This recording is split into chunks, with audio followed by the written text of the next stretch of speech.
So anyway, Netflix has produced a Cuphead series. And Footnum, you were talking before we started the show about how it doesn't seem like it's quite grasping the 1930s animation style. No, so the game itself bolsters this 30s animation style to the T. It looks super authentic.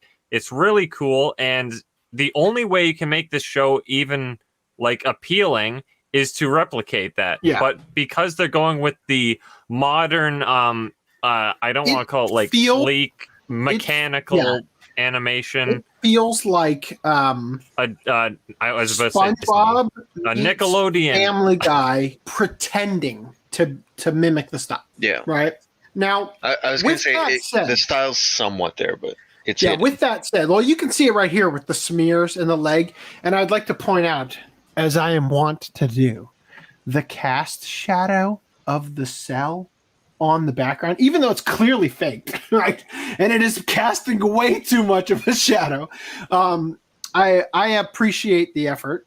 Dude, they literally need to make some anime with that just stylistically. Dude, what just to give you a nostalgia.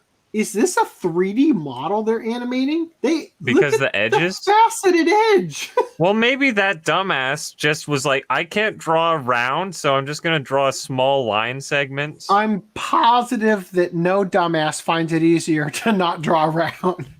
Anyway, so let's take a look at it. It's got some interesting... It starts out with like a stop motion... claymation, effect. So it's got some cool stuff going on, right? If I had to address it. Then he nuts on the wall. The best part. Looks like the this part right here. Like you can tell like this feels like a Family Guy or whatever style, like the artwork is betraying the premise, right? It almost kind of feels like, remember the opening to the Aqua Teen Hunger Force movie? Nope. Where they had the like concession stand dancers, right? Talk about like turning off your phone, like all that shit. It kind of gives me those vibes. This frame in particular reminds me of the Grim Adventures of Billy and Mandy. That is it. That's it. You have nailed it. That is exactly what it makes me think of. Yeah, the nose. That's Billy's fucking nose. Yeah. Yeah. Wow. I cannot believe how spot on you got that. Like, that's precisely what it makes me think of. Do we know how long the series will be? I'm guessing 10 episodes. Usually 20 minute episodes? Hour-long episodes? Probably not hour-long. I don't know, though. That would be fucking awesome. Depends on how adult they go with it. That would be a trip if it was an hour-long episode. Like, consistent animation like this. That would be a trip. I can't imagine you Netflix say like actually this. paying for this. Yeah, especially with their new debt or whatever. Boy, these characters are very reminiscent of what they're Dude, without the referencing. 30s animation, it just comes off as like the type of cartoon you wouldn't want to watch. I don't know how to describe it. Like, I wanted, like, the game looked fantastic. I'll be right back. I'm gonna check. I would like to play it, but I more would like to just watch it without the stress and frustration. Because it's the Dark Souls of platforming games.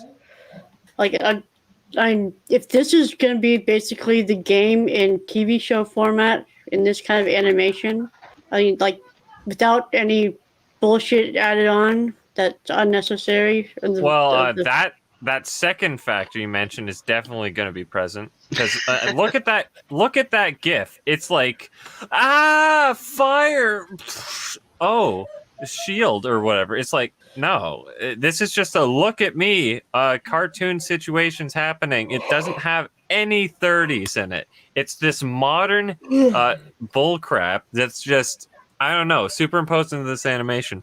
That's what I'm saying. Because you can watch like a charming old Mickey Mouse cartoon and find it slapstick funny or something. But this is just a Zoomer humor, for lack of terms. So no, it just comes off as like you'd see your young cousins watching some cringy cartoon and you'd be like, ugh. I don't want to watch that. That's how it comes off without the 30s aesthetic. Like, they even had grain in the game, right? I bought it and I played a few levels, then got stuck, and then haven't touched it since. Yeah. So that's what I'm afraid of. I played it once at a fan expo. 4G. Fan expo for they had a demo station set up. God damn, I couldn't get past even like one level without The dying. tutorial, like the journalist? No, it was not in the tutorial for the demo. It was just in the game. But I found that like when you're shooting, you don't feel the impact of hitting something. It's kind of like you're just shooting and like playing a regular arcade game. Because there's literally no rumble when you shoot or something. Like when you hit something, the best way I can describe it is you feel that you are doing damage, right? In this game, it doesn't feel like you're doing damage. It feels like you're shooting an impervious wall. We talking about Cuphead still? Yeah, and then eventually, Cuphead is a shooter. Yeah. It's. I thought it was like a platforming shooter. It's like a side-scrolling shooter kind of thing. It's like Contra, I guess you could say. It's like Contra. So imagine Contra, but like you know how the enemies like flash in Contra when you hit them, and it's like that's what you're saying. Yeah. This So one these don't does not flash. do that. It's just like bullet sponge, and then eventually it'll die.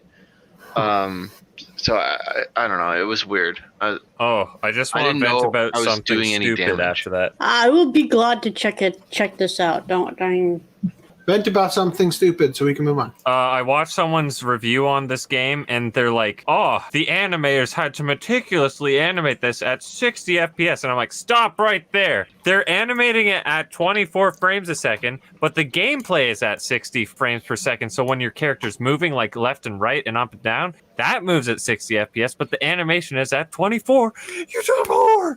You want to get whore!" That's all I want to rant about. Okay. Wow.